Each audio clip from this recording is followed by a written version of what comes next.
예, 여러분 안녕하세요. 어제는 제가 메일을 받았는데 어떤 메일이냐면 이미 그 메일에는 이제 답변까지 드린 메일이에요. 그 내용에 대해서 한번 여러분과 공유하고 싶어서 이렇게 카메라를 켰습니다. 어떤 내용이었었냐면, 이 남자분이신데 강사 분이신데, 이분은 수도권 꽤 괜찮은 대학이에요. 꽤 괜찮은 대학에서 법대를 나오셨어요. 법을 전공하신 분이에요. 그런데 이분이 사법고시 준비를 8년 동안을 하게 됩니다. 그러니까 벌써 대한민국 남자인데, 남자면 군대도 갔다 와야 되는데, 대학도 졸업하고 군대도 갔다 오고 이런 이후에 사법고시 준비를 8년 동안을 했으니까 8년 동안을 하다가 이제 결국은 이게 안 되는구나 하고 스탑을 하신 거예요. 근데 이제 그 시점이 한 35 정도 되는 시점이죠. 그러다 보니까 그것을 이제 그만둔 그 시점으로도 학원에서 놓고 봤을 때는 좀 나이가 좀 많은 강사죠. 그래서 보통 대형 학원일수록 20대들이 많거든요. 대학 졸업하자마자 뭐 이런 이런 선생들이 굉장히 많은데, 그래서 대형 학원을 못 들어가고, 맨 처음에는 궁여지책 뭐 이런 거로 시작을 하셨겠죠. 그래서 이제 동네에 있는 보습학원에 수학 강사로 들어가시게 됩니다. 근데 이제 이분이 법대를 나오셨으니까 문과잖아요. 근데 문과인데 이제 수학을 가르치시니까 초등학교하고 중학교는 이게 커버가 되는 거예요. 근데 고등학교는 이게 커버가 되기가 좀 그런 거죠. 그래서 이분 말씀은 중학교에서 그 선행으로, 그러니까 중학생 애들을 대상으로 선행으로 고등학교 1학년까지는 가르쳐 보셨다고 이렇게 말씀을 하시더라고요. 그런데 본인이 다니는 강사로 있던 그 학원에서 원장과 좀 어떤 불화로 지금은 이제 아니죠, 퇴원이죠. 예, 퇴원을 한 그런 상황인데, 나이가 나이인지라 지금은 40 정도 되셨나봐요. 나이가 나이인지라 이게 면접조차 볼 기회가 없는 거예요. 여러 그 학원에 이력서를 넣었는데 면접조차 좀 받기가 힘들고 지금 한 달 정도 되셨다고 그러시더라고요. 그리고 이분이 애들하고는 굉장히 관계가 좋고, 예, 이런데 약간 무대공포증 그런 게 살짝 있으신가 봐요. 그러니까는 좀 시강을 좀 요청하는 그런 학원들은 또 원장 혼자만 보는 게 아니라 또 다른 거기에서 근무하는 강사들도 많이 보잖아요. 그래서 이제 그런 사람들 앞에서 이제 시강을 하니까 이게 시강이 안 되는 거예요. 덜덜 떨리고 이렇게 해서. 그래서 어떻게 해가지고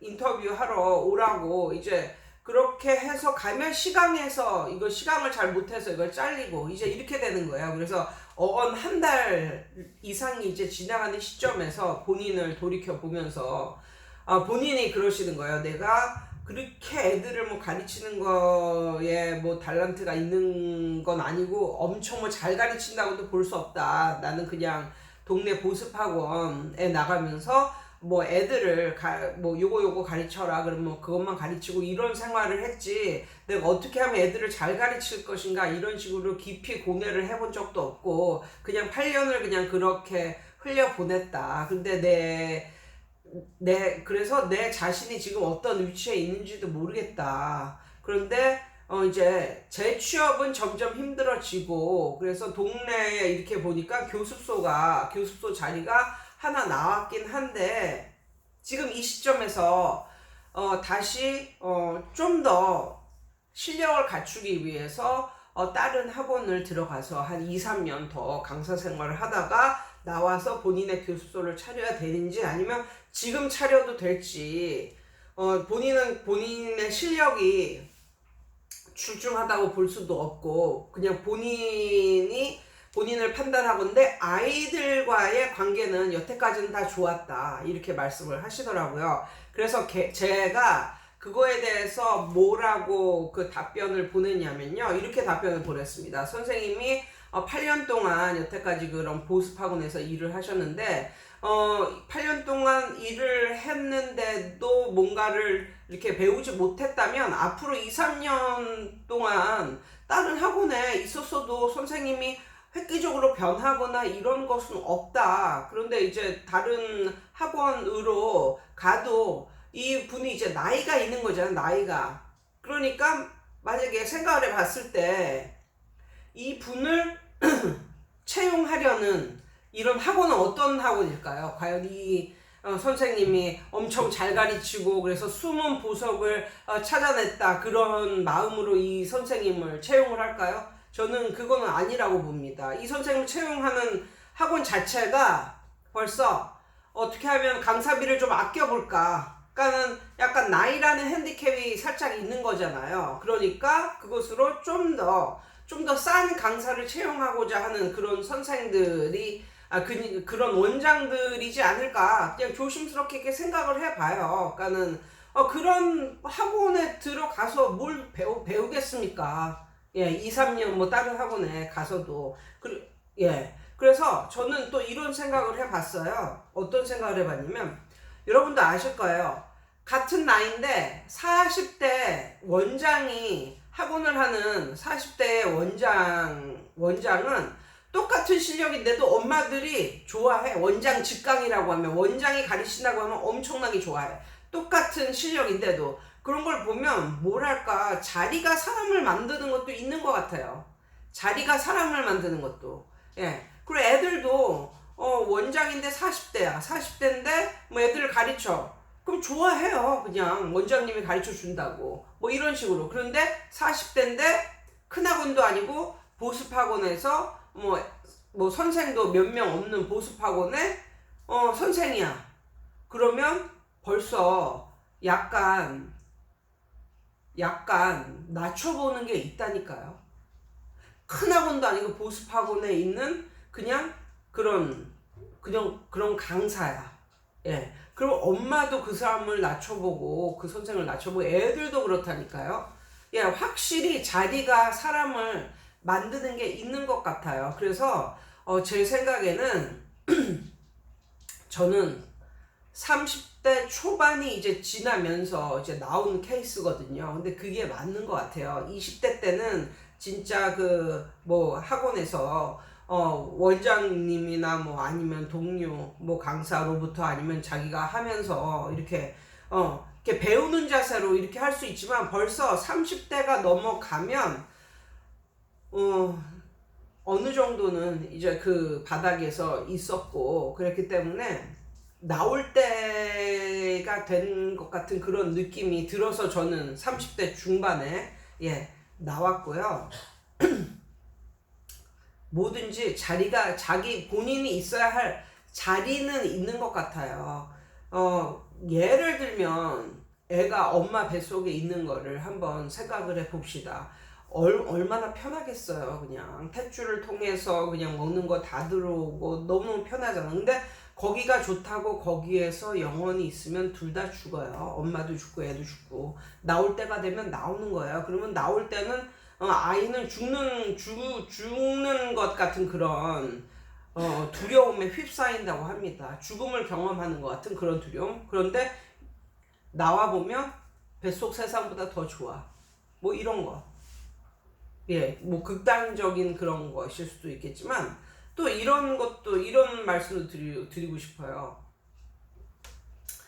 20대 뭐 초반에 만약에 엄마가 됐다고 한번 생각을 해보세요. 얘가 뭘 결혼에 대해서 뭘 배운 게 있겠어요. 뭘 아는 게 있고 뭘 배우는 게 있겠어요. 뭐 요리를 할 줄 아나 뭐 하나. 그런데 너무 웃긴 건 엄마가 돼서 몇 년 지나잖아요. 그러면 애도 잘 키우고 요리도 하고, 그러니까 이게 자기도 모르게 뭐 생존을 하려고 발버둥을 치니까 그걸 배워지게 되는 거예요. 그렇게 보면 같은 나이인데도 결혼 안 한 여자와 이 결혼한 여자는 벌써 완전히 다른 거예요. 결혼 안 한 여자는 요리도 할 줄 모르고 자기 뭐 전문적인 직업이나 할 줄 알지 그 이외에는 아무것도 할 줄 모르고 이런데, 벌써 엄마가 된 이 여자는 애도 키우는 법을 알았지, 뭐 요리하는 법도 알았지, 뭐 살림에 대한 전반에 걸친 그런 것도 알았지. 그러니까 뭐야, 이 위치가 이 사람을 만들어 준다니까요.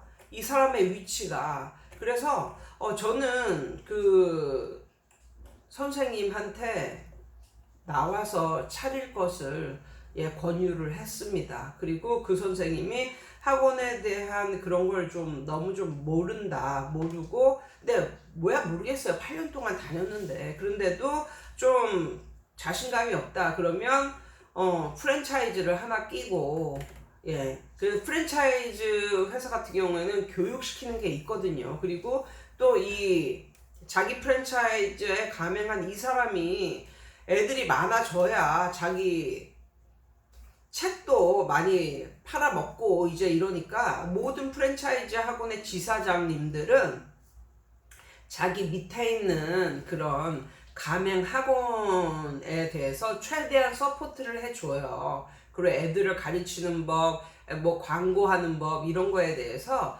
최대한 서포트를 해줍니다. 그러니까 아무도 모르는 상태에서 자기 혼자 만약에 교습소나 공부방을 할 경우 조금이라도 좀 위로가 되고 잡는 그 지푸라기라도 잡고 싶은 그런 심정이시라면 프랜차이즈를 가맹비가 싼 그런 프랜차이즈를 한번 알아보세요. 그러면 어느 정도 초등학교나 중학교 1학년 정도까지는 그쪽에서 나오는 그 책으로도 충분히 커버가 되고요. 그리고 만약 그 이상을 뭐 해야 될 경우는 선생님은 고등학교 1학년 수학까지는 가르쳐 보셨다고 했으니까 그냥 중학생 정도까지는 이제 넉넉하게 가르칠 수 있을 것 같은데, 이제 여기서 관건은 최대한 싼 자리로 알아보시라는 거죠. 최대한 싼 자리로. 왜냐하면 이게 비싼 자리는 비싼 자리도 그만한 가치가 있다 이렇게 말하지만, 이분 같은 경우에는 맨 처음부터 아이들이 물밀듯이 들이닥치는 것도 이분에게는 결코 플러스 요인이 아니에요. 최대한 아이들이 천천히 들어오는 게 이분한테는 플러스 요인일 것 같거든요. 왜냐하면 자기도 이제 이러저러한 걸 공부하면서 이제 나아가야 하니까, 배우고 공부하면서 이제 학원에, 그러니까 교습소 아니면 공부방에 오는 애들을 가르치면서 나아가야 되니까 이런 경우에는 오히려 아주 좋은 자리보다는 별로 안 좋은 자리, 그곳에서 천천히 성장을 하는 것도 좋은 방법이라고 생각을 합니다. 그리고 이거는 뒷얘기인데, 요즘 원장들이 어떤 사람들인데요. 저 같은 경우는요, 원장하고 싸워서 나온 적이 없었어요. 그러면 제가 성격이 엄청나게 좋아가지고, 그러면 엄청나게 좋아가지고 원장하고 싸우질 않았냐? 그건 아니에요. 제 성격이 얼마나 더러운데요. 지금은 엄청 많이 순화가 됐지만 옛날에 젊었을 때는 정말 한 성깔 했었거든요. 그런데 그런 거를 뽑아먹을 그런 게 있으면 원장들이 참습니다. 결코 내색을 하지 않아요. 조금이라도 나에게 플러스가 되고 뽑아먹을 게 있으면요, 절대로 내색을 하지 않아요. 그런데 어떤 거로 인해서 원장하고 불화가 생기고 뭐 이랬다는 것은 벌써 원장도 이 사람 없어도 다른 사람 써도 충분히 학원 잘 굴러간다, 그런 그런 계산이 쓰니까 싸운 거예요. 그래서 강사들 보면 이런 강사들이 있어. 어떤 강사들이냐면, 내가 왜 그때 원장에게 대들었을까? 그때 내가 좀 더 참았으면 그 학원에 붙어 있었을 텐데. 뭐 이런 식으로 생각을 하겠지만, 절대 그때는 싸우고 나오는 게 난 거야. 절대 그렇지 않다, 절대. 만약에 진짜 이 선생님이 그 학원에 득이 되고 뭐 이런 사람이었으면요, 절대로 원장은 싸움을 걸지 않는다. 그래서 저는 이분이 원장하고 불화가 생겨서 나왔다고 했을 때, 그러니까 모든 선생님들도 원장하고 불화가 났다 그러면 나오는 게 맞는 거고요. 어떻게 해서든지 거기에 붙어 있으려고 무마시켜 보려고 이렇게 하는 것보다는 나오는 게 맞는 것 같아요. 거기에 어떻게 있어 봐야 그 이후로도 다시 그러한 상황은 한 달 안에 재반복이 됩니다.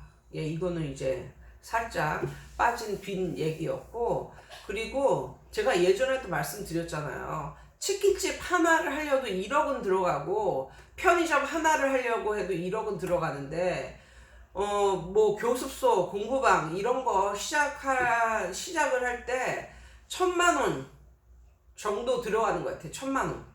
1,000만 원도 안 들어갈 수도 있는데 뭐 인테리어 뭐 이런 거 다 합쳐서 1,000만 원.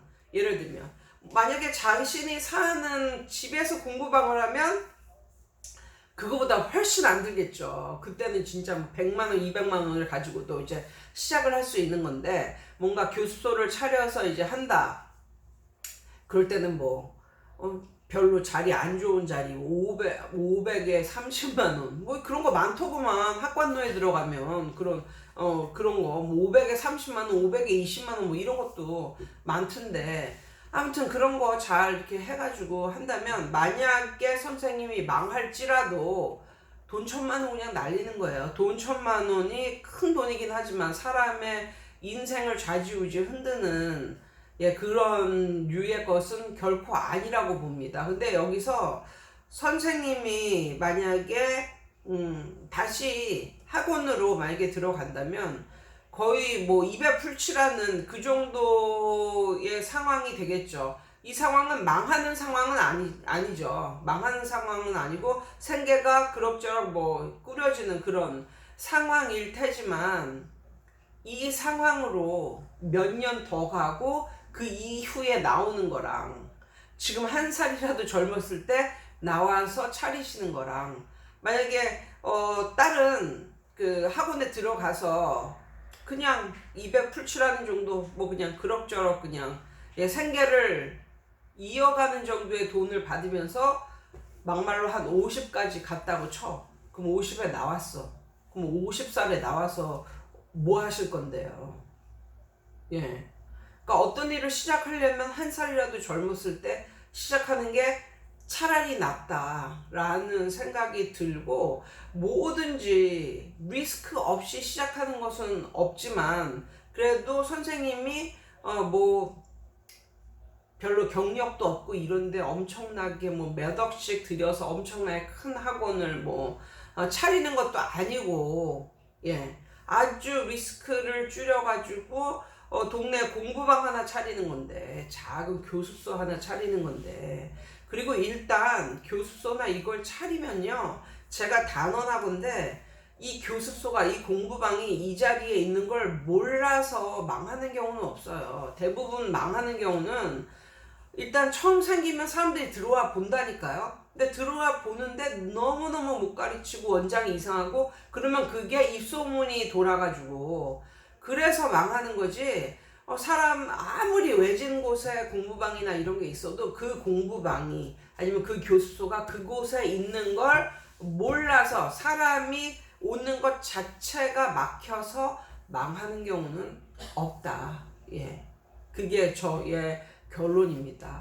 아무튼 모든 결정은 선생님이 내리시는 거지만 이게 제가 드릴 수 있는 최대한의 조언이고, 너무 그러니까는 본인의 실력에 비해서 너무 자신이 과대망상 비슷하게 막 자기를 크게 보는 것도 정말 나쁜 경우지만, 제 느낌으로는 8년 정도 수학을 가르치셨다면 학원에 대해서 아무것도 모르고 있는 그런 초짜는 아니라고 보거든요. 근데 본인의 상황을 너무 밑으로 하대해서 평가를 하신 건 아닌가 그런 생각이 들고, 예, 일단 교수소를 차려서 들어오는 한 명 한 명을 만족시키고자 발버둥을 치시고 또 또 TV도 보시고 뭐 여러 가지 모색을 하면서 한 명 한 명에게 충분히 잘 해주려고 최선을 다하신다면,